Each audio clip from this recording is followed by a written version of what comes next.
sejahtera Ya, dan siap. selamat siang semuanya. Yang saya hormati para penguji ya. Mohon suara yang ini masih ada suara bisa di-mute, Evi. Halo. Suaranya banter banget Mbak Evi yang nggak tahu punya siapa tadi yang. Sudah Pak, sudah di-mute dari Pak Zain ini Pak. Oke. Ya di-mute ya. Ya Pak. Baiklah, sebelum dimulai saya sapa dulu para penguji yang telah bergabung di ini ya, di link Zoom ini. Selamat siang Bu Woro. Selamat siang Pak. Ya, gimana kabar Bu Woro? Sehat ya? Kalau saya sih sehat ya sudah. Aduh. Masih sehat, sudah sedos, sudah beres sama asesor 1 sudah dinilai, kurang asesor 2. Iya, oke. Sudah memenuhi sih kata asesornya. Iya. Iya, oke. Nah, selanjutnya saya sapa juga Bapak Zainuddin. Apa kabar Pak Zainuddin? Alhamdulillah saya sehat. Sehat ya juga ya. Nih, gimana di Sumeneb? Hujan juga Pak Zen?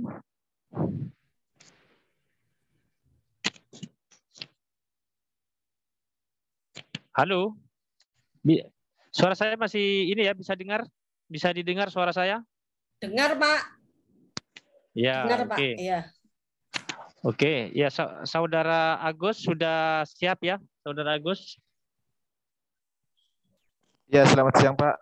Insya Allah sudah siap Pak. Ya, sudah siap ya. Baiklah, kita mulai ujian tesis pada hari ini atas nama Saudara Agus Rahman Faidi yang akan ini ya presentasikan pokok-pokok pikiran hasil ini ya, hasil penelitiannya ya, dipresentasikan. Dan upayakan jangan dibaca ya, jangan dibaca teksnya, tapi sampaikan saja pokok-pokok pikiran yang Anda lakukan selama melakukan penelitian. Silakan dipresentasikan ya, waktunya maksimal 10 menit. Mungkin sebelum dimulai bisa berdoa dulu, kalau mau berdoa silakan, ya, saya kasih kesempatan. Ya, Pak Zainuri. Ya. Siap Pak. Ya, silakan dimulai, waktunya maksimal 10 menit. Ya, terima kasih. Selamat siang. Assalamualaikum warahmatullahi wabarakatuh. Waalaikumsalam warahmatullahi wabarakatuh. Yang saya hormati pembimbing utama Dr. Zainuri SH.MH. Yang saya hormati juga pembimbing pendamping yaitu Dr. Woro Winandi SH.MHum. Yang saya hormati pula dosen penguji yaitu yang terhormat Bapak Dr. Zainuddin. Yang saya hormati juga host atau pembawa acara yaitu Mbak Evi. Selamat siang saya sampaikan dan juga rasa terima kasih karena berkat arahan juga bimbingan dari para pembimbing ini sehingga saya pribadi selaku penulis atau penyusun tesis sampai kepada titik ini. Terima kasih juga saya sampaikan puji syukur kehadirat Allah SWT yang mana pada siang hari ini kita semua bisa bertatap muka dalam bentuk daring, dalam suasana daring yang mana kehadirannya terbatas karena sidang akhir. Salawat juga serta salam selalu tercurah limpahkan kepada junjungan Nabi besar Muhammad SAW. Untuk menyingkat waktu, saya langsung bacakan atau saya langsung presentasikan judul tesis saya pada siang hari ini yang merupakan sidang akhir, yaitu berjudul Reformulasi Kebijakan Pidana Mati terhadap pelaku tindak pidana korupsi di Indonesia. Pertama, sebelum judul ini diangkat, yaitu ada dasar yang saya jelaskan atau yang saya presentasikan, yaitu di mana sebagai dasar penyusunan tesis, yaitu tergambar dalam bentuk latar belakang. Nah, latar belakang di sini penulis yaitu mencoba mengungkap atau menulis mengenai apa yang menjadi isu hukum dari penulisan atau penyusunan judul tesis ini. Yang mana penulis yaitu menceritakan atau menjelaskan isu hukum itu mengenai apa yang diatur dalam norma-norma, yaitu Undang-Undang Nomor 31 Tahun 99 dan juga Undang-Undang Nomor 20 Tahun 2001 tentang perubahan atas Undang-Undang Nomor 31 Tahun 99 tentang tindak pidana korupsi. Yang mana norma ini agak bertentangan atau bertentangan dengan undang-undang yang sebelumnya, yaitu yang dituangkan dalam Perpu, Peraturan Pemerintah Pengganti Undang-Undang Nomor 1 Tahun 2020 yang sudah diundang-undangkan, yaitu Undang-Undang Nomor 2 Tahun 2020 tentang tentang kebijakan keuangan negara dan stabilitas sistem keuangan. Di belakang. Jadi itu isu hukum yang coba penulis angkat melalui tesis ini yang dijelaskan dalam latar belakang. Terus yang kedua mengenai juga hal-hal lain yang tentu menjadi unsur dalam penyusunan tesis ini, yaitu mengenai bahan-bahan lain, misalnya terkait manfaat penelitian, terkait metode penelitian, yang lain juga mengenai tipe-tipe penelitian dan pendekatan masalah. Nah, terus juga di hal lain juga dijelaskan mengenai sumber-sumber lain, yaitu sumber bahan hukum, teknik pengumpulan bahan, dan juga teknik pengumpulan bahan hukum, dan juga analisa bahan hukum. Jadi itu. Terus yang ketiga selanjutnya adalah mengenai analisis. Analisis di sini adalah menceritakan atau menganalisa terkait judul yang coba penulis jelaskan mengenai reformulasi kebijakan pidana mati terhadap pelaku tindak pidana korupsi di Indonesia ini dalam bentuk dua analisis, yaitu yang dijadikan alat untuk menganalisis atau pisau analisis, yaitu yang pertama teori absolut dan yang kedua teori tujuan.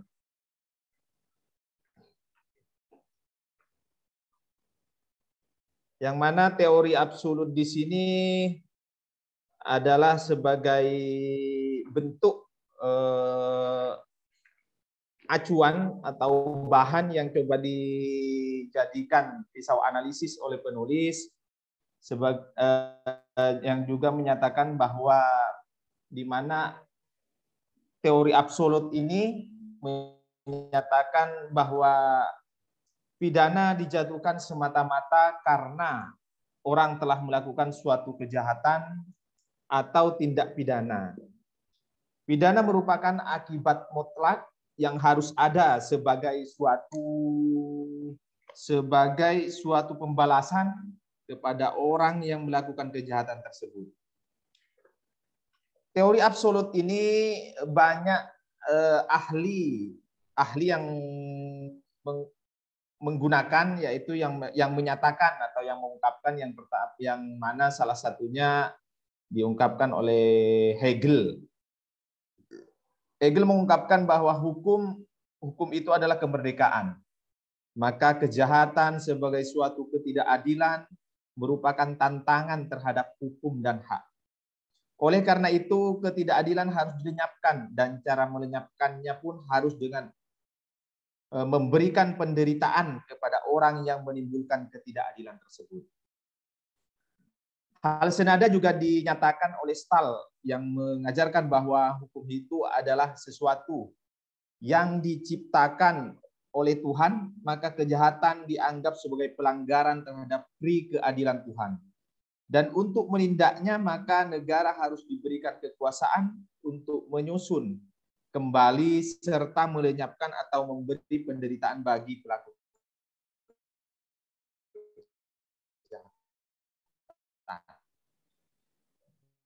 Hal senada juga dinyatakan teori ini sebagai upaya untuk mencari keadilan yang ditunjukkan melalui pembalasan terhadap setiap kejahatan. Pelaku kejahatan menjadi objek pembalasan tersebut tanpa melihat akibat-akibat yang ditimbulkan olehnya. Landasan berpikir yang digunakan bahwa upaya untuk menimbulkan sebagai upaya untuk menimbulkan kesadaran kesusilaan merupakan dasar dari pidana. Itu para ahli hukum yang menyatakan terhadap teori absolut ini atau teori pembalasan. Yang kedua, penulis yaitu menggunakan teori relatif atau teori tujuan.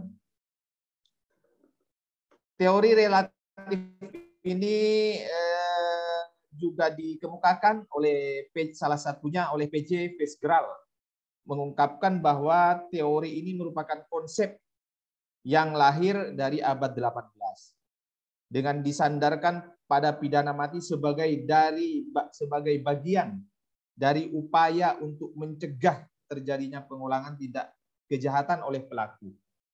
Walaupun lebih lanjut dikatakan bahwa pidana mati hanya dijatuhkan apabila tidak terdapat sanksi lain yang dapat dijatuhkan bagi pelaku kejahatan.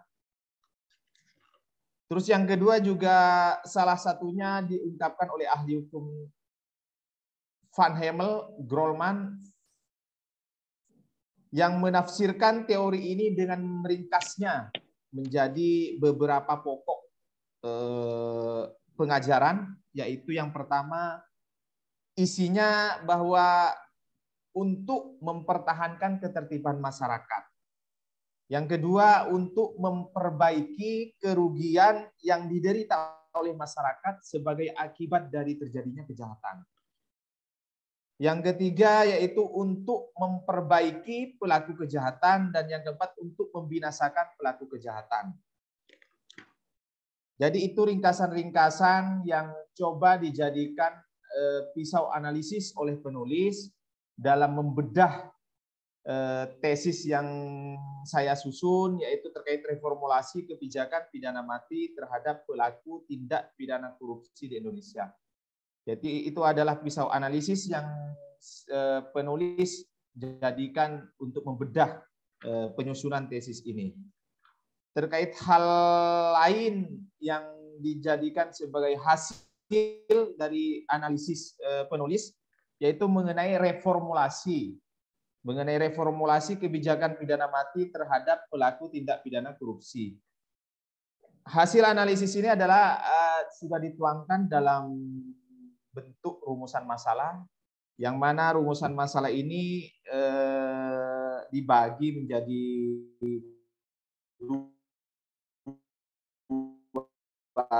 rumusan masalah oleh pertama, rumusan masalahnya bagaimana formulasi kebijakan pidana mati terhadap pelaku tindak pidana korupsi di Indonesia.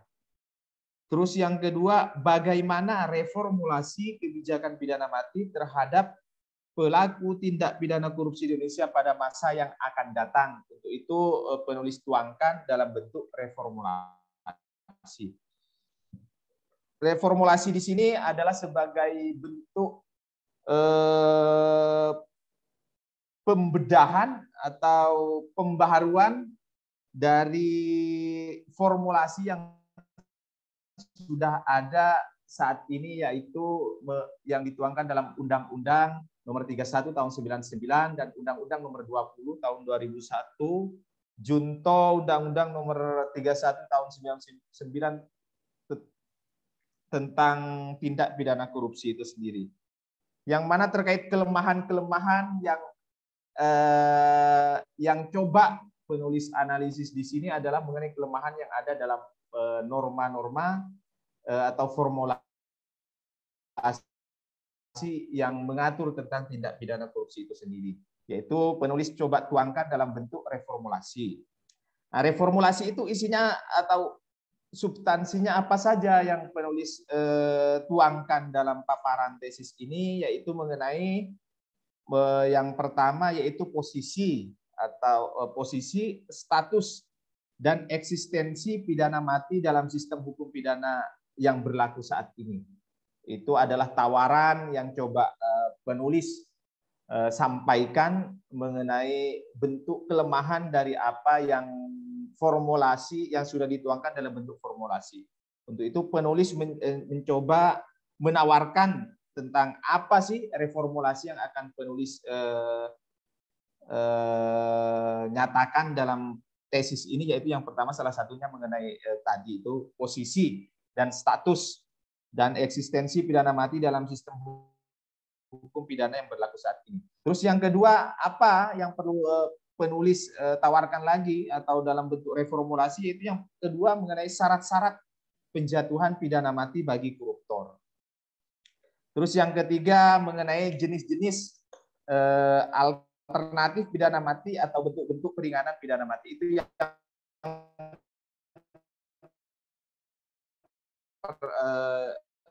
yang coba penulis tawarkan mengenai reformulasi itu. Untuk selebihnya nanti mungkin kita bedah bersama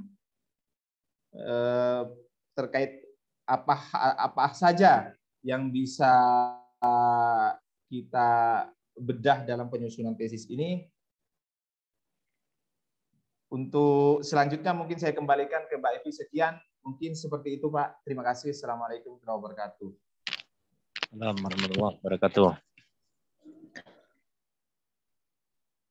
Ya, selanjutnya silakan Saudara Agus mempersiapkan alat tulis untuk mencatat apa yang ditanyakan ataupun yang diminta untuk konfirmasi oleh para penguji ya.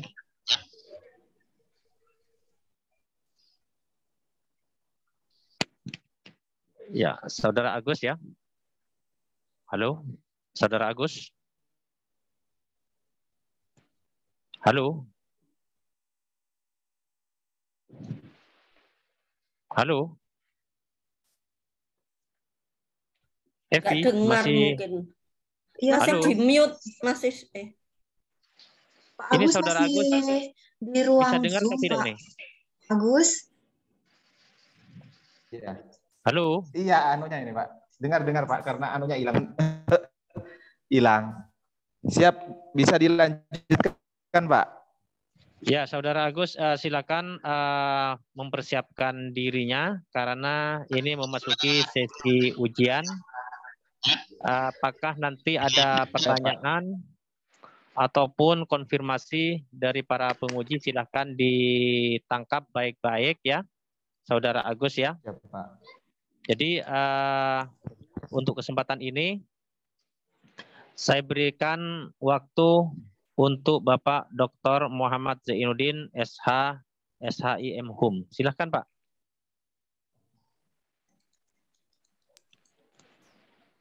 Baik, terima kasih. Saya sampaikan kepada Bapak Dr. Zainuddin memberikan kesempatan pertama kepada saya untuk bertanya, mendiskusikan apa yang sudah ditulis oleh Saudara Agus Rahmani. Yang saya hormati juga Ibu Warawinandi, lagi di forum Zoom hari ini. Tadi sudah ketemu juga di sesi pertama Alhamdulillah semua kita dalam kondisi sehat melaksanakan tugas kita di program Pascasarjana. Kemudian berikutnya Mas Agus, mendengar suara saya dengan baik? Siapa? Mas Agus sehat ya? Alhamdulillah sehat walafiat, Pak. Alhamdulillah. Siap ya untuk ditanya ya? Siap, Pak. Pak Zain siap. Supaya tidak grogi, Mas Agus relax saja. Bolehlah sekali-kali misalnya mau minum boleh, saya beri kesempatan minum kalau memang. Siap, santai Pak. saja Mas. Siap Pak Zain. Walaupun ini ujian yang sangat formal, tapi saya ingin suasana diskusinya itu berjalan rileks dan Anda bisa menjawab pertanyaan dengan baik. Siap ya? Baik, terima kasih. Anda sudah presentasi di awal tadi, saya menyimaknya sebagian. Saya berharap Anda menguasai materinya dengan baik. Walaupun tidak sepenuhnya sepertinya berhasil disampaikan, tapi ada beberapa poin yang menjadi pertanyaan-pertanyaan saya. Kita mulai dari judulnya, Mas Agus. Anda berbicara tentang reformulasi kebijakan pidana mati.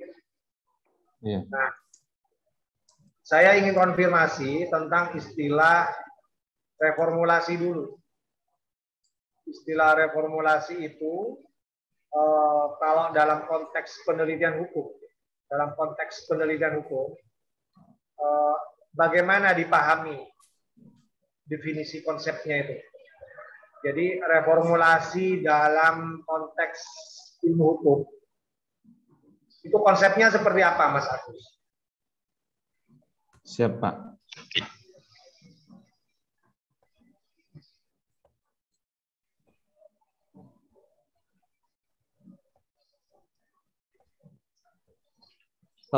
Ya, terima kasih Pak Zainuddin. Reformulasi itu menurut pendapat peneliti adalah suatu rangkaian atau proses untuk mengatur suatu hal mengenai suatu objek hukum yang dirasa di mana di dalam formulanya atau formulasinya itu masih terdapat kelemahan-kelemahan yang perlu ditata atau diperbaiki lagi, Pak.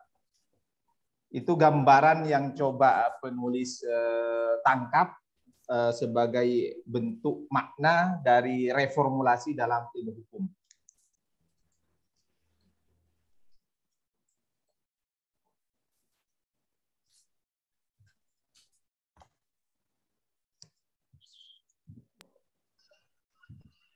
Baik. Kemudian yang kedua, Mas Agus, saya juga minta konfirmasi.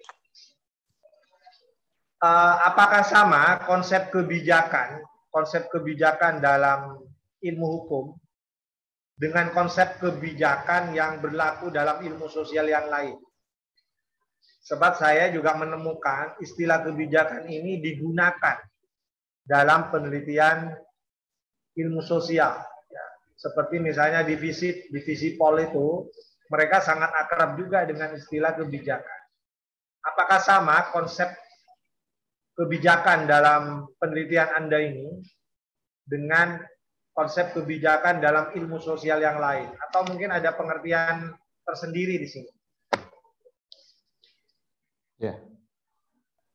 Iya Pak Zainuri, mengenai kebijakan yang Pak Zainuri tanyakan ini mengenai kebijakan reformulasinya atau kebijakan formulasinya? Kalau berdasarkan tulisan Anda di sini, ini kan reformulasi kebijakan. Iya. Jadi saya ikuti saja apa yang Ya, sampai mengenai iya. Tentu kalau mengacu kepada apa yang saya tulis di sini bahwa kebijakan mengenai reformulasi itu dalam pandangan penulis berbeda berbeda dengan kebijakan-kebijakan lain dalam misalnya dalam konteks sosial, terus dalam konteks misalnya yang lain-lain, dalam konteks reformulasi kebijakan dalam tataran yang penulis sajikan di sini adalah konteks reformulasi mengenai kebijakan dalam bentuk pidana mati. Artinya apa? Artinya norma itu sudah ada, sudah tersusun baik, tetapi dalam hal pandangan penulis masih banyak kekurangan atau kelemahan-kelemahan yang perlu diperbaiki. Artinya tataran formulasinya itu sudah ada, tetapi perlu perbaikan kembali. Untuk itu penulis coba terangkan dalam bentuk reformulasi kebijakan. Baik, saya potong dulu ya. Yang saya maksud seperti ini, Mas Agus. Anda berbicara kebijakan ya. Saya coba bandingkan dengan pendapatnya Thomas D. Thomas D. itu memberikan pengertian kebijakan itu adalah pilihan untuk mengatur atau tidak mengatur. Nah, jadi ini mungkin bisa jadi referensi juga. Jadi yang dimaksud kebijakan itu adalah pilihan pemerintah. Pemerintah memilih apakah itu mau diatur atau tidak diatur. Itu sama-sama kebijakan, Mas Agus. Jadi seandainya saya mengatur misalnya, ya, itu adalah kebijakan. Kemudian ketika pemerintah memilih untuk tidak mengatur, itu juga kebijakan. Itu Thomas D. Coba baca bukunya Thomas D. tentang public policy itu, dia mengatakan begitu. Nah, saya tidak tahu apakah dalam penelitian Anda ini juga mengakomodir pendapatnya Thomas D. ini. Ya. Nah, apakah dalam hukum itu kebijakan itu harus selalu sifatnya mengatur. Jadi dikatakan ini kebijakan kalau itu diatur. Lebih jelas lagi diatur secara tertulis gitu. Jadi harus ada aturan yang sifatnya tertulis, baru kita sebutkan ini adalah kebijakan gitu. Sementara yang sifatnya tidak diatur itu tidak dianggap sebagai kebijakan. Nah, ini penting menurut saya jadi referensi Anda juga, karena dalam konteks pidana mati, ya, seperti yang Anda teliti tadi ini, ternyata itu hanya diatur di satu pasal. Ya, benar, Pak. Diatur di satu pasal dan tidak diatur sedetail-detailnya di pasal-pasal yang lain. Gitu. Artinya apa? Artinya pembentuk undang-undang itu mengatur sebagian dan tidak mengatur sebagian yang lain. Itu. Iya, benar, Pak. Ya kan? Nah, mungkin ada relevansinya di sini menurut saya. Gimana menurut Anda? Iya, Pak. Senada juga apa yang disampaikan dengan Dr. Zen barusan, bahwa kebijakan itu adalah mengenai dilaksanakan atau tidak dilaksanakannya bentuk bentuk normanya. Artinya kebijakan itu mau dilaksanakan atau tidak, mungkin begitu, Pak. Terus mengenai harmonisasinya dengan apa yang tesis saya sampaikan, apa yang tesis saya tulis di sini adalah bahwa memang pidana mati itu dalam pengaturan normanya masih banyak kelemahan-kelemahan, Pak. Dalam apa yang dituangkan dalam pasal 2 ayat 2 itu memang masih banyak kelemahan-kelemahan yang masih perlu diperbaiki lagi. Untuk itu penulis mencoba mereformulasi atau menawarkan apa kira-kira substansi yang perlu dirubah atau ditambahkan, begitu, Pak.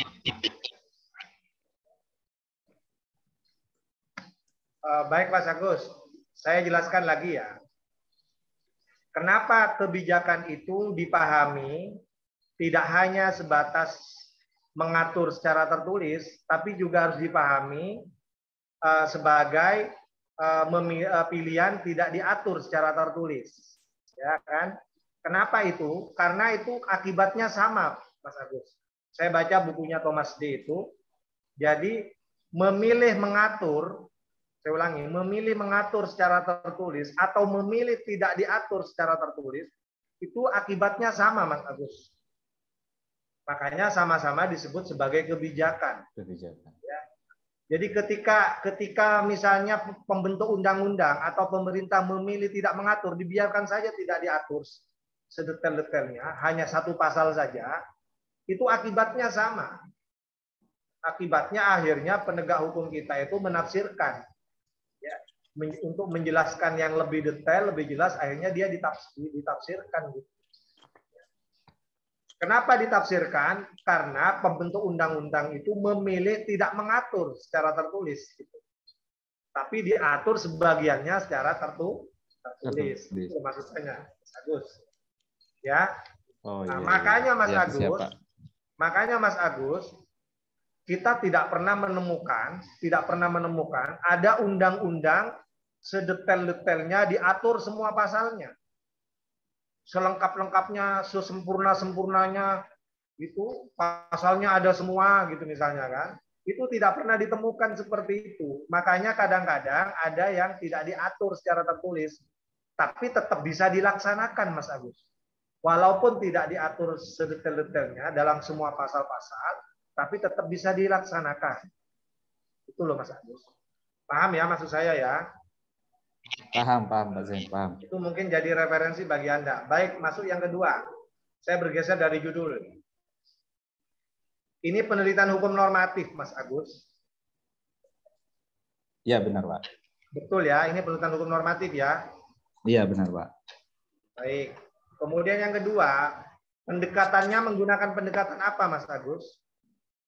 Menggunakan pendekatan perundang-undangan normanya Pak, dan pendekatan konsep statuta approach. Perundang-undangan dan menggunakan pendekatan konsep ya. Iya. Dua ya. Konseptual. Iya, konseptual approach Pak. Konseptual approach. Jadi ada dua, ya pendekatan. Dua pendekatan. Baik. Saya cuma ingin menegaskan itu. Jadi ini penelitian hukum normatif, pendekatannya dua, konsep dan perundang-undangan. Perundang-undangan, Pak. Betul ya. Ya, baik. Oke, berhasil kita konfirmasi yang kedua ini. Kemudian yang ketiga, Mas Agus. Saya langsung ke substansinya aja, Mas Agus. Siapa? Menurut Mas Agus, formulasi kebijakan pidana mati yang ada saat ini, yang paling nonjol kelemahannya itu di mana? Kalau mengacu kepada Undang-Undang Nomor 31 Tahun 99 dan perubahannya, yaitu yang diatur dalam dalam pasal 2 ayat 2, pasal 2 ayat 1 dan ayat 2, di mana dalam hal penjelasan mengenai judul saya ini Pak terkait pidana mati, itu dijelaskan di dalam pasal 2 ayat 2. Dalam hal tindak pidana korupsi sebagaimana dimaksud dalam ayat 1 dilakukan dalam keadaan tertentu, pidana mati dapat dijatuhkan. Nah, terkait dari isi atau substansi dari pasal ini, penulis mencoba menafsir tidak serta-merta artinya mengakomodir atau memberikan dampak yang serius terhadap pelaku tindak pidana korupsi. Yang mana pasal 2 ayat 2 ini menerangkan bahwa dalam keadaan tertentu pidana mati dapat dijatuhkan. Pidana tertentu itu apa saja dalam penjelasannya, yaitu misalnya ke negara dalam keadaan bencana alam nasional. Terus yang kedua, negara juga dalam keadaan misalnya krisis moneter dan lain-lain yang mengacu kepada hal keadaan tertentu. Tentu dalam penjelasan itu artinya sulit sekali kita menemukan para pelaku tindak pidana korupsi itu melakukan perbuatannya dalam keadaan itu, Pak. Artinya sulit sekali terjadi, Pak. Nah, makanya penulis mencoba menilai apa yang dijelaskan dalam pasal itu dalam bentuk reformulasi. Nah, artinya kelemahan-kelemahan apa saja yang terkesan bagi penulis kekurang seriusan pembuat undang-undang.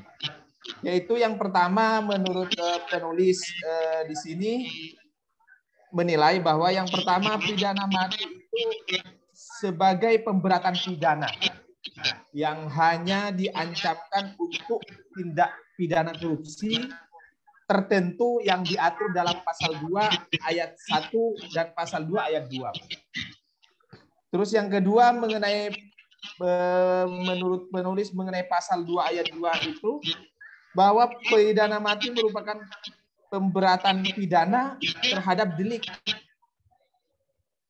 yang mana tindak pidana korupsi yang diancam dengan pidana seumur hidup atau maksimum penjara 20 tahun tidak hanya berlaku dalam pasal 2 tetapi juga dalam pasal 3. Terus kelemahan-kelemahan lain apa saja yang menurut penulis ini perlu dilakukan reformulasi, yaitu bahwa dalam formulasi keadaan tertentu atau frase keadaan tertentu yang menjadi alasan pemberatan pidana untuk dapat dijatuhkannya pidana mati dalam keadaan tertentu di sini dirumuskan secara tegas dalam perumusan delik. Jadi yang menjadi alasan pemberatan pidana itu sulit, maksudnya untuk dapat dipenuhi oleh pelaku atau perbuatan yang mengacu kepada korupsi itu sendiri, Pak. Artinya pidana mati ini sulit sekali diterapkan atau sulit sekali untuk difungsikan atau dioperasionalkan jika pengaturan dalam pasal 2 ayat 2 itu hanya pada hal-hal tertentu saja yang bisa diberlakukan. Seperti itu, Pak. Baik. Yang terakhir, Mas Agus. Terakhir, saya masuk ke substansi juga. Novelty-nya apa? Temuannya yang paling penting dari penelitiannya sampean ini apa? Reformulasi yang sampean maksud, yang paling penting, yang dianggap atau dipahami oleh sampean nanti bisa efektif kalau ini misalnya berhasil dirumuskan, itu seperti apa? Ya, yang coba penulis tawarkan atau reformulasi istilahnya, Pak, dalam hal ini mengenai apa yang tercantum dalam norma atau formulasi dalam pasal 2 ayat 2 itu sebagai apa pemberatan pidana ini substansinya harus diperjelas, Pak. Mengenai yang mungkin yaitu yang pertama mengenai posisi atau status pidana mati dalam sistem hukum pidana yang berlaku saat ini. Terus yang kedua, syarat-syarat penjatuhan pidana bagi koruptor. Itu artinya substansi yang mungkin perlu bisa dijadikan tolak ukur atau tambahan bagi untuk norma yang berlaku saat ini. Terus mengenai jumlah. Jadi itu, Pak, jumlah ini juga berpengaruh bahwa norma yang mengatur saat ini itu hanya sebatas keadaan saja yang dituangkan, Pak, atau yang dijelaskan. Tetapi parameter jumlah yang dikorupsi itu tidak diatur, Pak. Jadi itu mungkin reformulasi yang coba penulis tawarkan, Pak, untuk di masa-masa yang akan datang, Pak. Baik, terima kasih Mas Agus atas jawabannya. Ya, mungkin bisa ditambahkan lagi, Pak. Silakan. Iya, mengenai reformulasi itu, Pak, yaitu mungkin bagi penulis itu yang pertama yang bisa penulis jadikan tawaran, yaitu yang pertama apabila mengenai tindak pidana mati itu sendiri ya Pak ya. Yaitu yang pertama apabila tindak pidana korupsi itu dilakukan dengan cara terorganisir dan berlanjut. Terorganisir yang dimaksud adalah bahwa perbuatan tersebut dilakukan lebih oleh satu orang dengan cara yang digunakan sangat rapi untuk menutupi suatu perbuatannya tersebut yang menyebabkan kerugian keuangan negara atau perekonomian negara dalam jumlah yang cukup besar. Jadi itu poin pertama yang artinya mencoba penulis jadikan reformulasi ke depannya untuk masa yang akan datang, Pak. Terus yang kedua, apabila tindak pidana korupsi itu dilakukan oleh aparat penegak hukum, itu mungkin bisa menjadi. Terus untuk selanjutnya yaitu opsi yang ketiga, apabila tindak pidana korupsi itu dilakukan oleh pejabat negara, misalnya sebagaimana yang diatur dalam pasal 1 angka 4 Undang-Undang Republik Indonesia nomor 43 tahun 99 tentang perubahan atas Undang-Undang Republik Indonesia nomor 8 tahun 74 tentang pokok-pokok kepegawaian. Mengenai apa saja yang disebut dalam bentuk pejabat negara itu dijelaskan dalam pasal 11 ayat 1, Pak. Tentang pejabat negara itu susunannya terdiri dari apa saja, itu bisa kita lihat di situ Pak, di dalam pasal 11 itu mengenai pejabat negara itu. Terus untuk selanjutnya reformulasi apa lagi yang perlu penulis tawarkan di sini untuk masa yang akan datang, misalnya terkait bisa dijatuhkannya pidana mati itu sendiri, yaitu apabila tindak pidana korupsi itu dilakukan atau dilanjutkan dengan bentuk pencucian uang, Pak. Nah, itu mungkin pidana mati itu bisa dijatuhkan. Karena apa?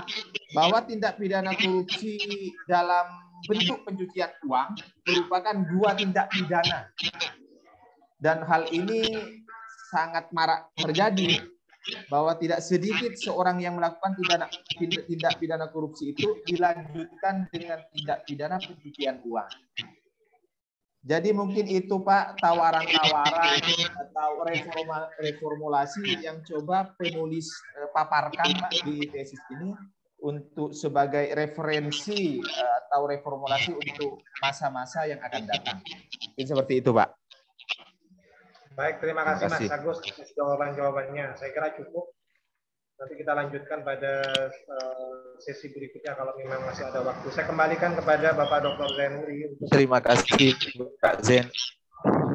Baik, terima kasih saya sampaikan kepada Bapak Dr. Muhammad Zainuddin, SH, SHI MHUM ya, yang telah memberikan masukan dan juga berbentuk pertanyaan-pertanyaan dan juga kritik-kritik yang disampaikan pada kesempatan ini ya.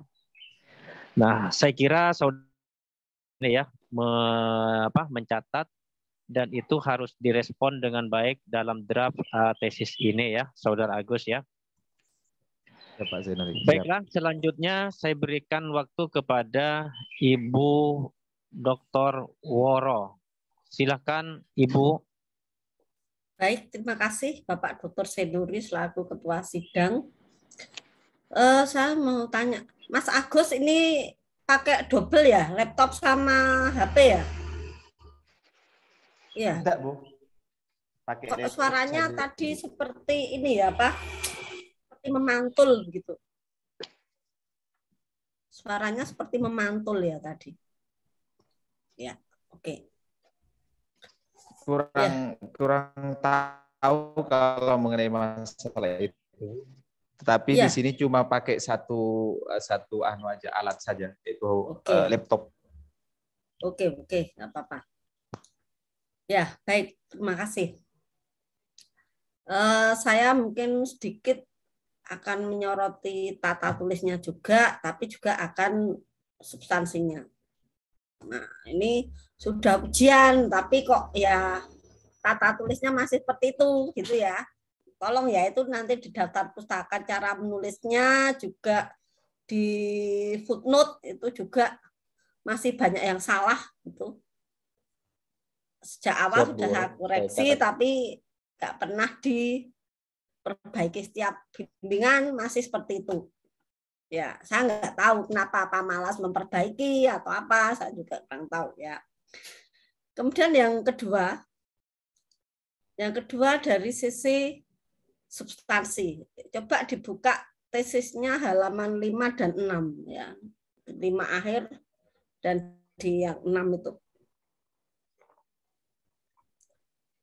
Iya, Bu. Ya, saya baca ya. Ya. Saya baca dari paragraf terakhir halaman 5 dan awal halaman 6.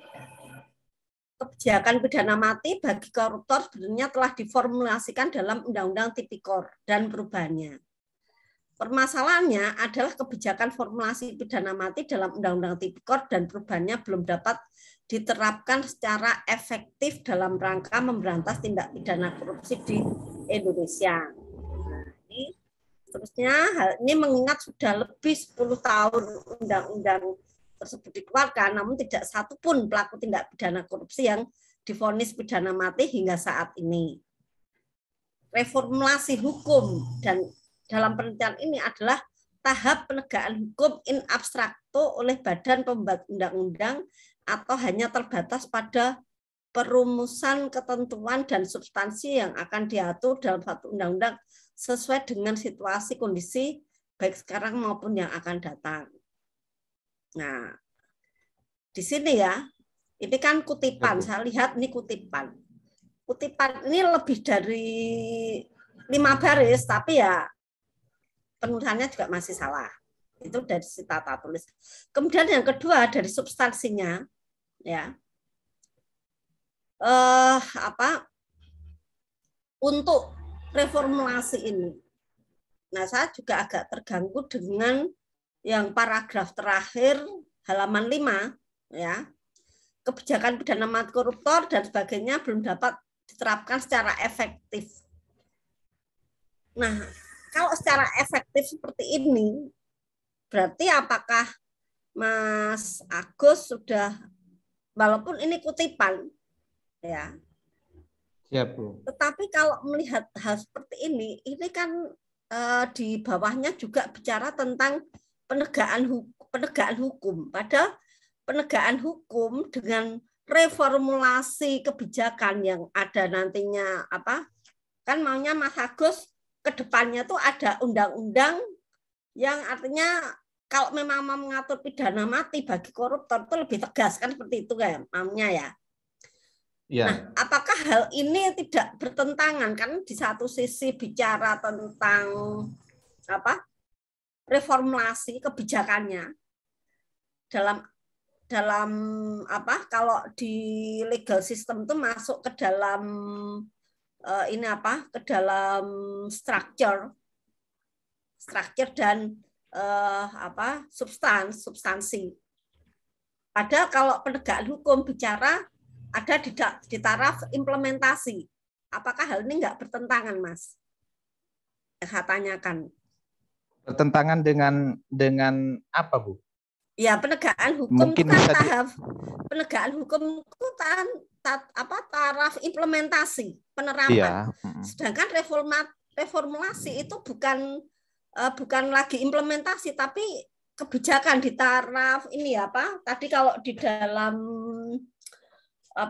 legal system itu masuk di dalam substansi dan itu satunya substans culture sama satunya lagi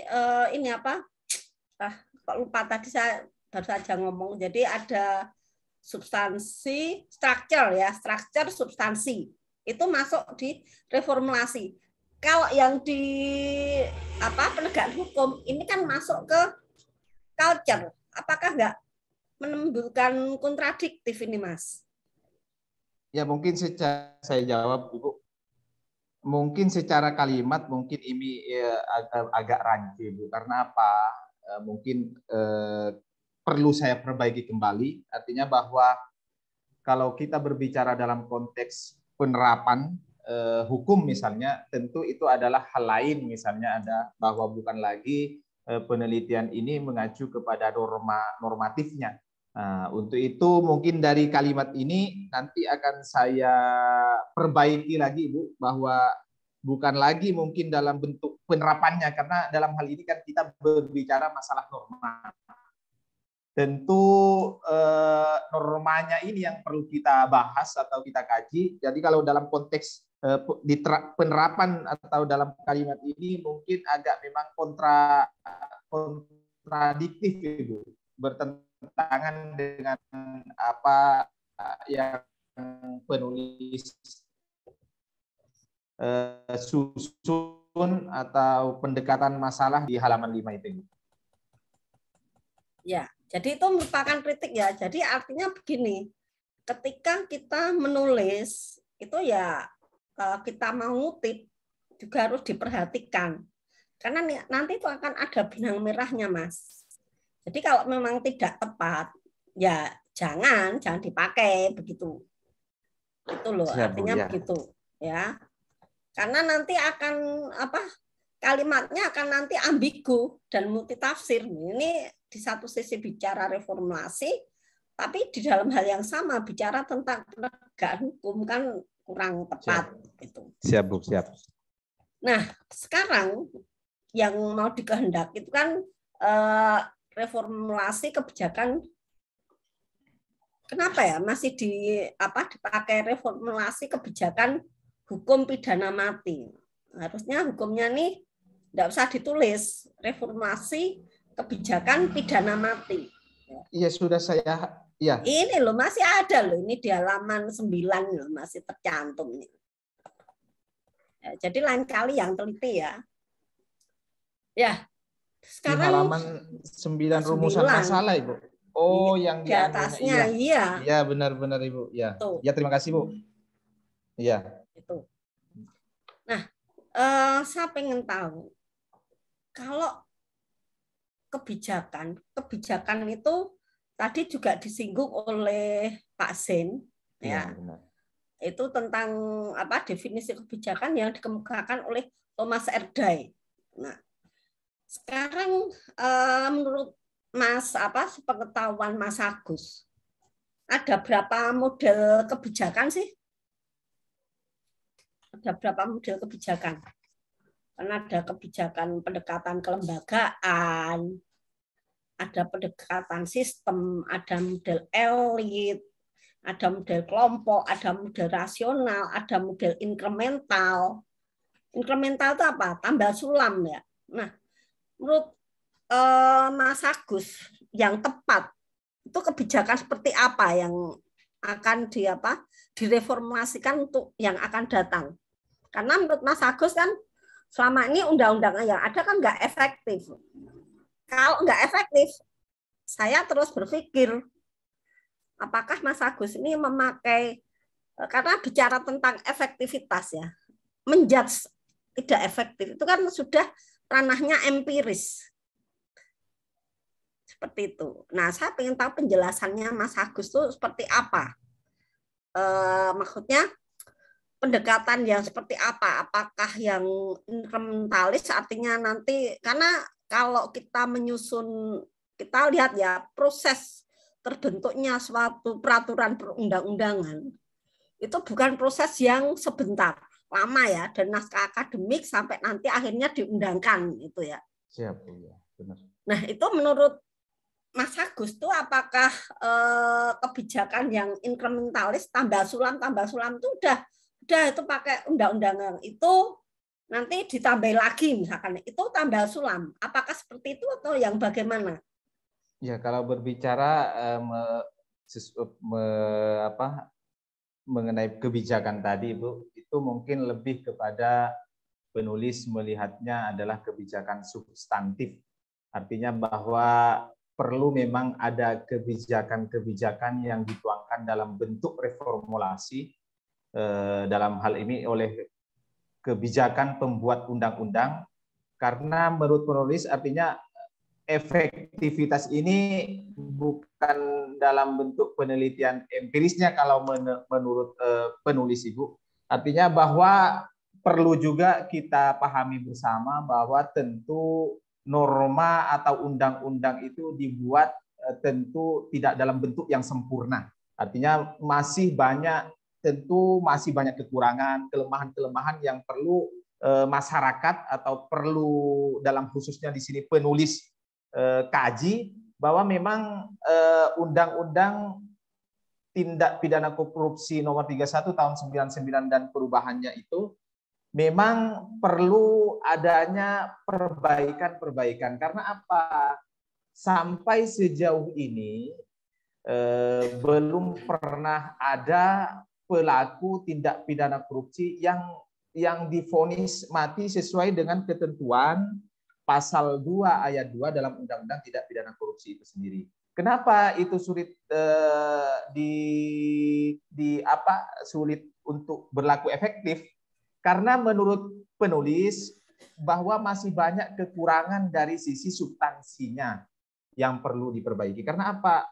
Frase keadaan tertentu itu masih sulit dijangkau, masih sulit untuk terjadi, Ibu. Kecuali misalnya bahwa negara dalam keadaan luar biasa. Dalam keadaan luar biasa ini apa maksudnya? Dalam keadaan misalnya bencana alam nasional, terus yang kedua misalnya dalam keadaan krisis moneter. Artinya keadaan-keadaan di sini sulit sekali terjadi.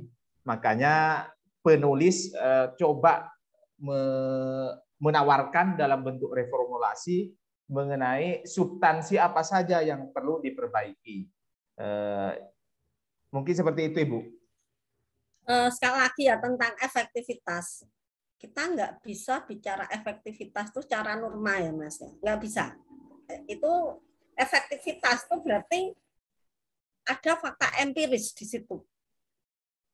Itu hanya begitu. Jadi barangkali kalau masukan dari saya seharusnya hindari penggunaan kata efektivitas itu ya.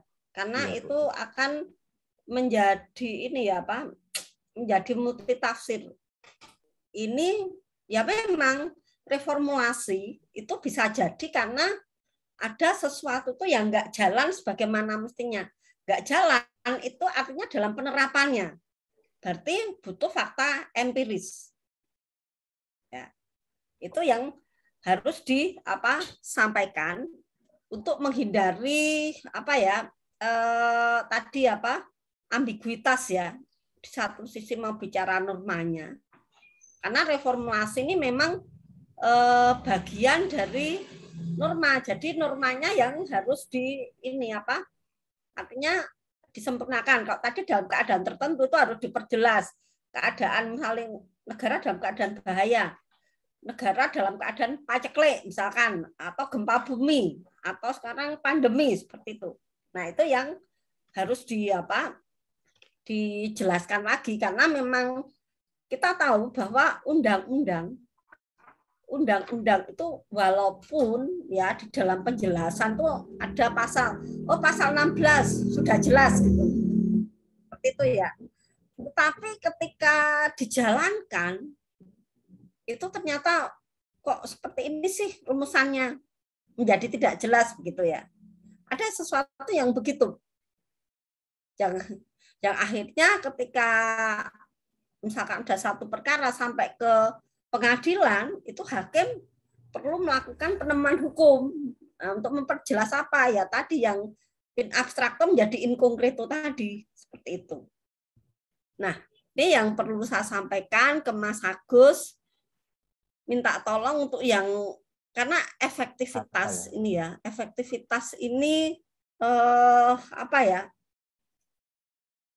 itu tatarannya penerapan hukum, bukan reformulasi ya, tapi penerapan hukum. Itu. Jadi ini akan sangat mengganggu ya. di satu sisi bicara normatif, tapi di satu sisi bicara efektivitas itu kan sesuatu yang yang bertolak belakang. Nah, nanti tolong diperbaiki lagi itu, karena itu jujur ya itu sangat mengganggu ya, sangat mengganggu. Nah, kemudian tadi belum dijawab sama Mas Agus.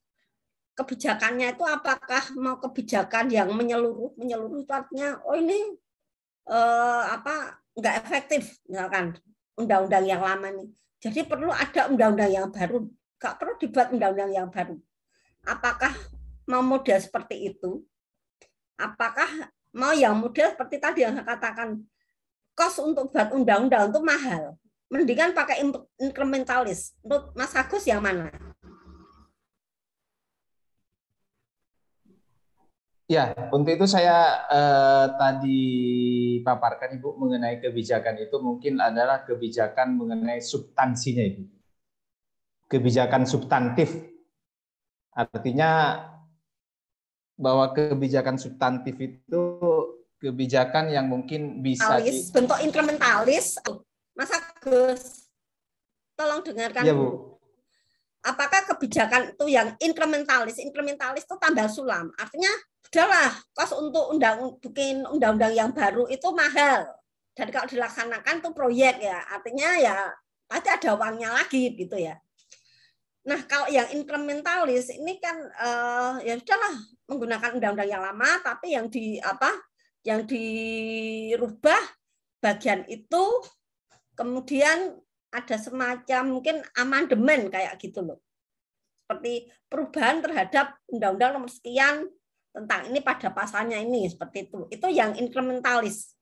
Menurut saya, apakah mau model yang inkrementalis itu ataukah buat undang-undang yang baru? Ya, kalau mengacu kepada penghentian revisi mungkin Ibu, artinya tidak perubahan secara menyeluruh, tetapi poin-poin mana dalam undang-undang itu yang perlu diperbaiki. Mungkin istilahnya kalau kata penjenengan itu tambal sulam mungkin Ibu. Mungkin adalah opsi-opsi tertentu yang diperbaiki, yang dirasa misalnya kurang begitu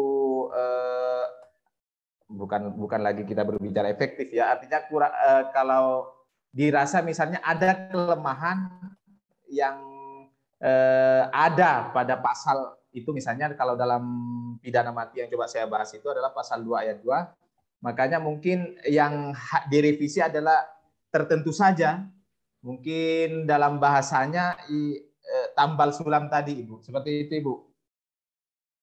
Oke, ya. Baik, mungkin dari saya hanya itu. Saya kembalikan pada Pak Senuri, monggo Pak. Baik, terima kasih Ibu Woro yang telah banyak memberikan masukan ataupun inspirasi kepada Saudara Agus ya. Tadi banyak hal yang sudah disampaikan dari penguji, baik penguji 1, 2 ataupun 3 ya. Nah, mungkin ada tambahan dari Pak Dr. Muhammad Zainuddin dulu. Saya berikan kesempatan lagi. Mungkin ada sesuatu lagi yang perlu disampaikan. Silakan Pak. Untuk sementara saya cukup Pak. Cukup ya. Baik. Baiklah. Saudara Agus masih ini ya, masih siap ya untuk melanjutkan ujian ya Agus ya? Siap Pak, masih fit Pak. Oh iya, oke. Oke Gus. Dari saya ini ada beberapa hal yang perlu disampaikan pada kesempatan ini Agus ya.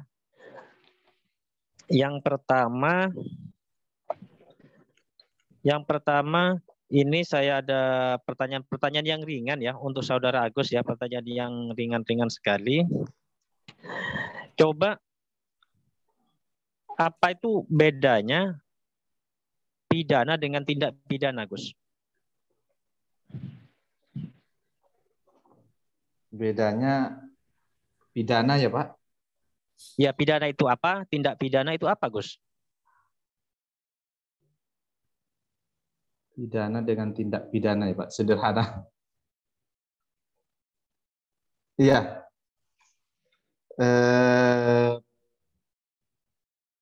Kalau tindak pidana itu Pak adalah istilah apa? Istilah sebuah istilah resmi yang ada dalam perundang-undangan mengenai terkait tindak pidana itu artinya, tetapi kalau pidana adalah lebih mengacu kepada perbuatannya Pak. Kalau tindak pidana itu adalah istilahnya, tetapi kalau pidana itu adalah perbuatan dari pelaku tindak pidana.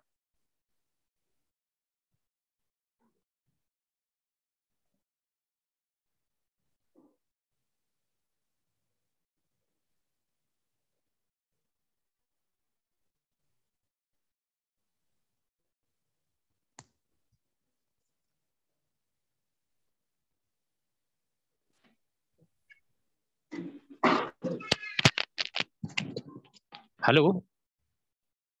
Halo? Masih bisa dengar suara saya, Gus ya?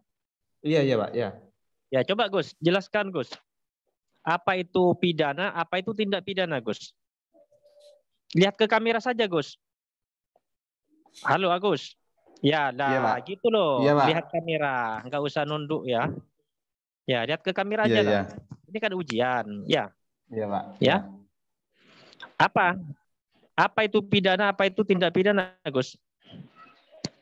Kalau tindak pidana itu istilahnya kalau dalam itu Pak apa Strafbarvet. Halo, Agus. Ya. Adalah tindak pidana itu adalah perbuatan pidana, Pak. Perbuatan pidananya. Kalau tindak pidana. Yaitu kalau perbuatan itu apa, Gus? yang dilarang. Iya, Pak. Wah, ini. Halo.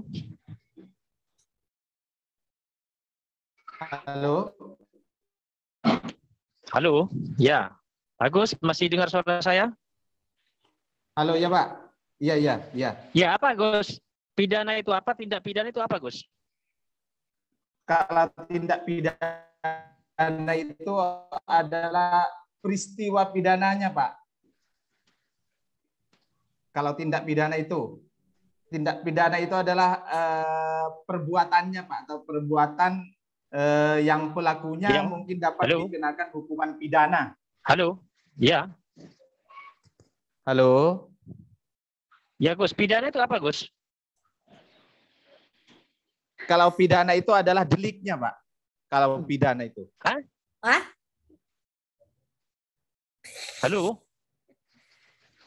Kalau pidana itu adalah anunya, Pak. Kalau pidana itu adalah akibatnya, Pak. Akibatnya. Hah? Akibatnya? Iya, dari sebuah maksudnya tindak akibatnya pidana. Apa itu? Iya. Akibat maksudnya gimana? Ya, akibat dari tindak pidana, Pak. Jadi bedanya di situ, Pak. Kalau tindak pidana itu apa tadi? Tindak pidana itu adalah perbuatan yang dilakukan oleh pelaku pidana. Iya, yang pelakunya dapat dikenakan hukuman pidana. Jadi hukuman pidana. Iya, jadi pertanyaan saya itu pidana itu apa, Gus? Agus, ya. Itu adalah akibat kalau pidana yang itu apa? Ya, kalau pidana itu akibat yang ditimbulkan oleh pelaku tindak pidana tadi, Pak. Maksudnya akibat itu seperti apa? Coba. Ya, misalnya kalau dalam kasus dalam tesis ini misalnya, Pak ya. Peristiwa pidananya apa? Korupsi misalnya. Itu adalah peristiwa pidananya atau tindak pidananya. Pidananya apa? Ya berupa akibat, yaitu sanksi. Itu adalah pidananya. Mungkin berupa sanksi apa? Ya bisa pidana jiwa, bisa pidana mati. Mungkin seperti itu, Pak. Oh, begitu ya? Iya. Oke. Saya lanjutkan sedikit lagi ya. Ya. Saya lanjutkan sedikit lagi. di dalam Undang-Undang Tipikor itu istilah yang digunakan itu kejahatan atau pelanggaran, Gus? Kejahatan, Pak.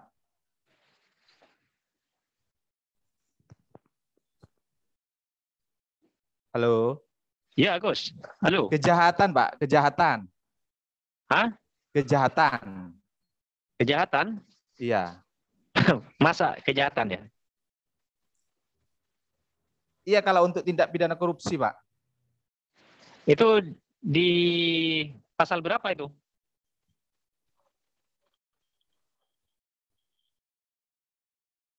Kalau mengacu ke pasalnya,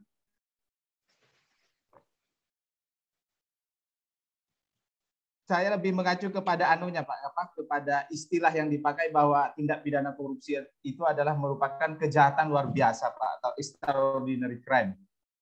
Ya, itu istilahnya. Di dalam Undang-Undang Tipikor itu istilah yang mana yang digunakan?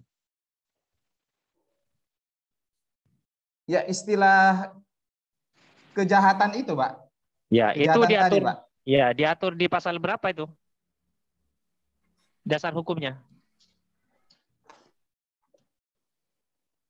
Di pasalnya ya, Pak ya. Ya itu. Ya. Bisa lihat ke kamera lah, Gus. Ini kan Iya, ujian, Pak. Gus. Iya, Ya. Pak. Oke, saya lanjut, Gus. Saya lanjut. Nah, istilah-istilah di dalam ini ya, Gus, di dalam penulisan kita ini sudah mengalami beberapa kali perubahan terhadap Undang-Undang Dasar tahun 1945. Termasuk juga istilah-istilah kelembagaan di negara kita ini derajat kelembagaan di negara kita ini juga berubah, Gus. Anda ini masih menulis, apakah di negara kita saat ini masih ada lembaga tertinggi ya?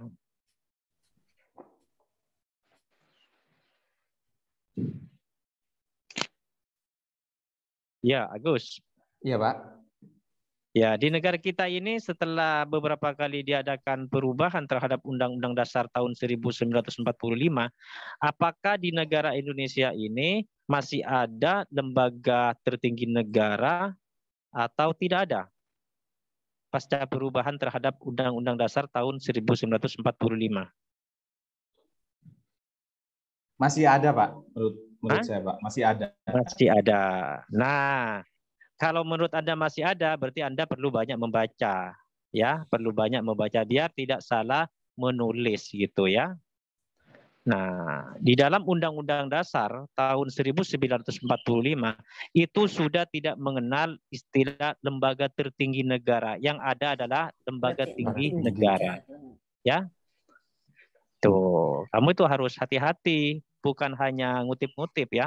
Tapi Undang-Undang Dasar itu harus dibaca kamu ya, terkait dengan kelembagaan ketatanegaraan. Ya, ini di halaman 70 kamu masih menggunakan istilah lembaga tertinggi negara. Itu salah gitu. Halaman 70 ya, Pak ya. Ya. Ya, silakan nanti dibacalah nantilah, jangan dilihat sekarang. Sebenarnya saya sudah termasuk yang namanya Dewan Pertimbangan Agung. Dewan Pertimbangan Agung ada enggak sekarang ini? Enggak ada. Hah? Sudah enggak ada, sudah diganti, Pak. Kalau enggak ada kok Anda masih mencantumkan Dewan Pertimbangan Agung?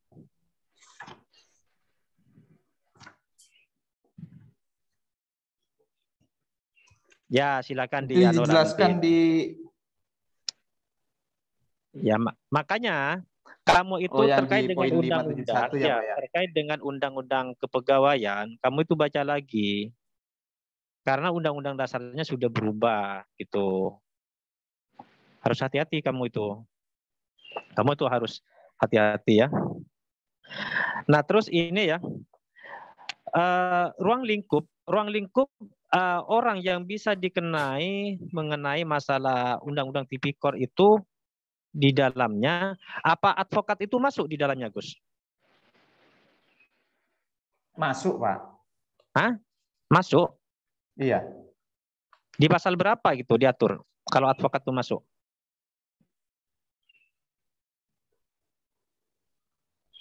Ya, orang yang bisa dikenai undang-undang tipikor itu apakah di dalamnya itu ada advokat?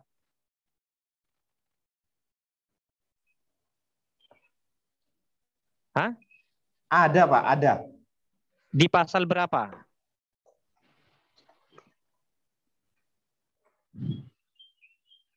Kamu itu baca ruang lingkup undang-undang tipikor, orang yang bisa dikenai undang-undang tipikor itu lihat kamu gitu. Advokat itu pejabat bukan?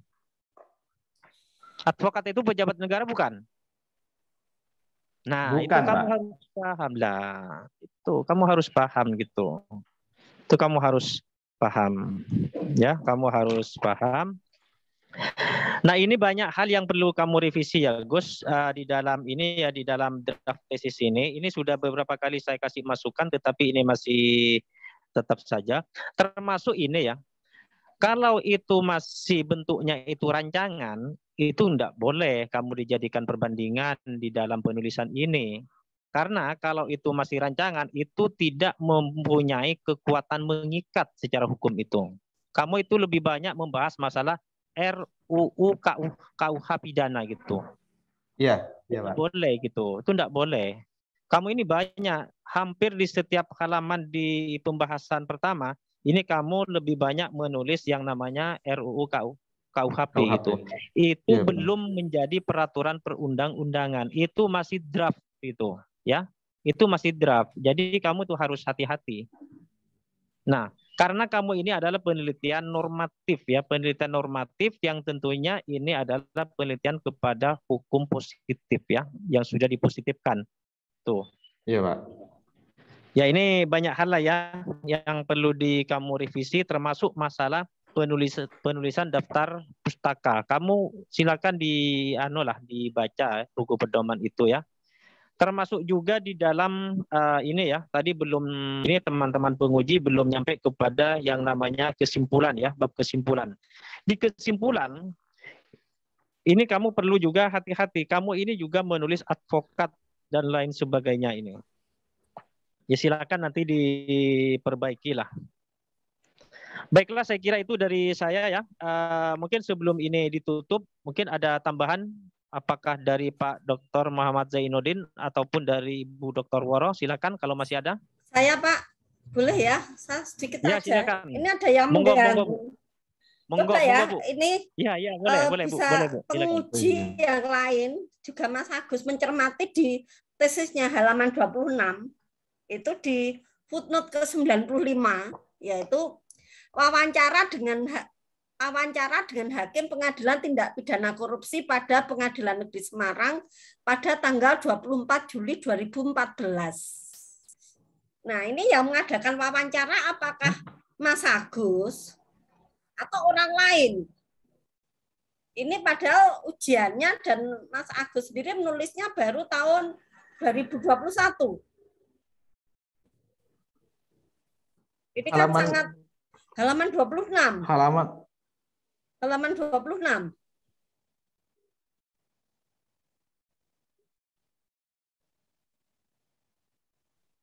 Ini dulu pernah soroti nih, kok aneh gitu loh. Apakah dulu tahun 2014 pernah melakukan penelitian Mas Agus? Karena di sini footnote-nya wawancara dengan Hakim Pengadilan Tindak Pidana Korupsi pada Pengadilan Negeri Semarang pada tanggal 24 Juli 2014. Halaman 26 ya, Ibu ya? Iya. Di footnote 95.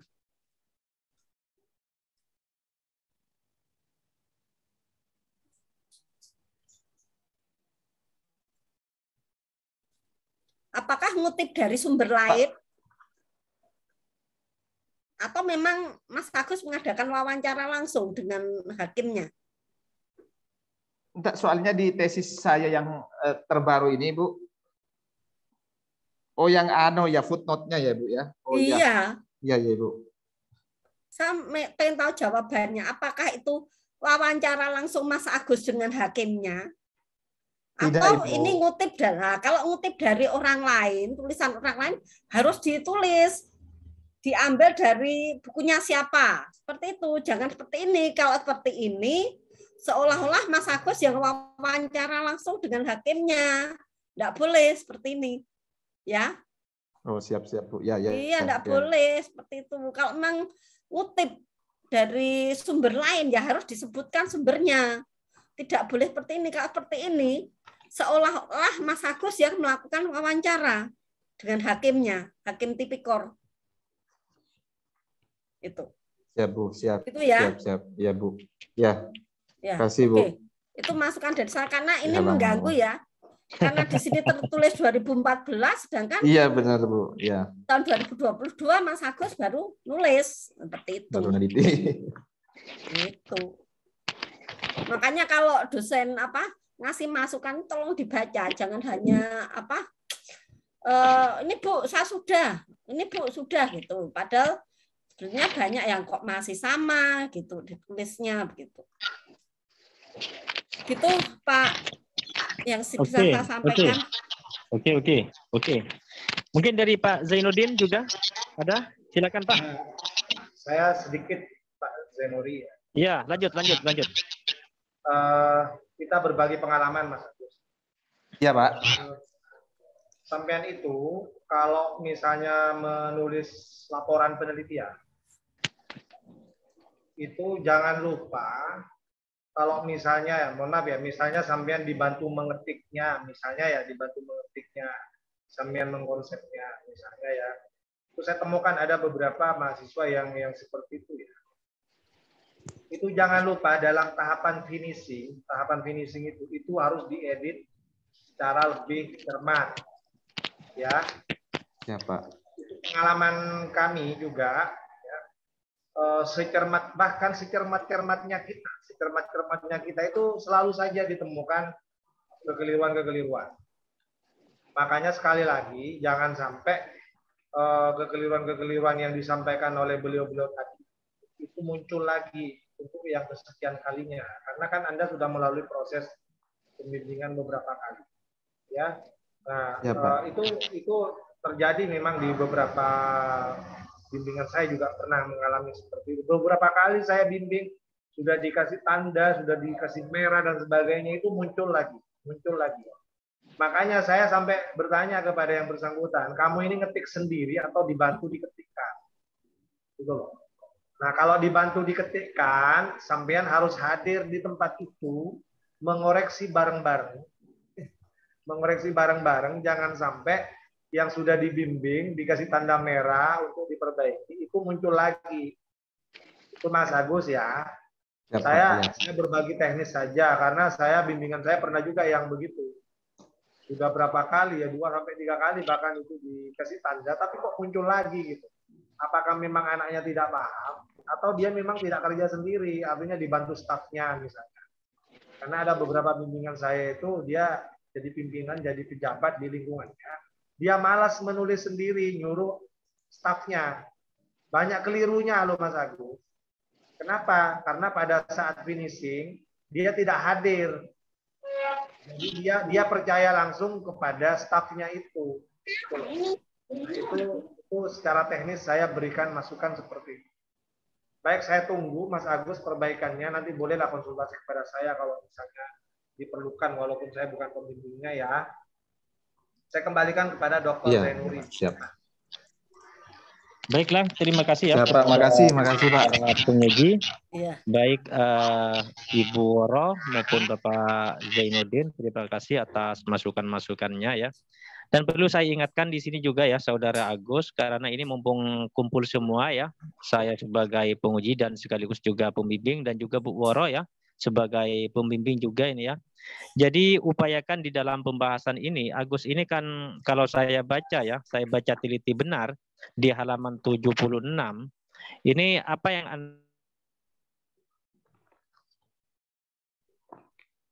kok putus ya? Putus, Pak. Iya, iya Ibu. Suaranya putus Pak Zainuri. Putus Pak Zainuri. Mohon maaf Pak Zainuri, suaranya putus.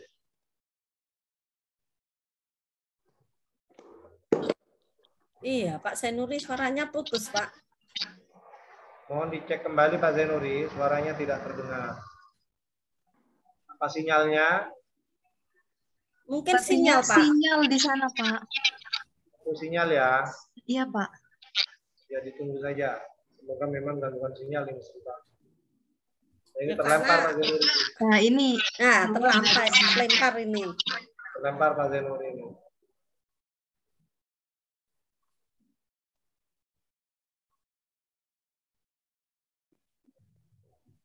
Saya juga kadang begitu terlempar. Nah, ini Pak Zainuri udah muncul lagi nih. Oke ya. Halo. Jadi itu yang apa bisa saya sampaikan pada kesempatan ini juga ya. Jadi di pembahasannya silakan Hilang lagi. sekian cukup dari saya dan juga teman-teman yang lain sudah cukup. Sementara kami mau ini ya musyawarah atau internal penguji, silakan Saudari Evi ya untuk Saudara Agus sementara di out-kan dari link Zoom ini dulu ya sementara ya. Guna untuk kepentingan rapat kami para penguji.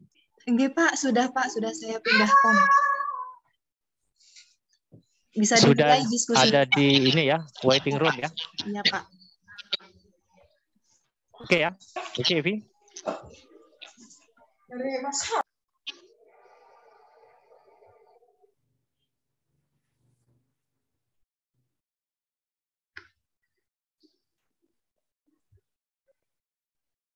Ulang lagi ya Pak Zainuri ya.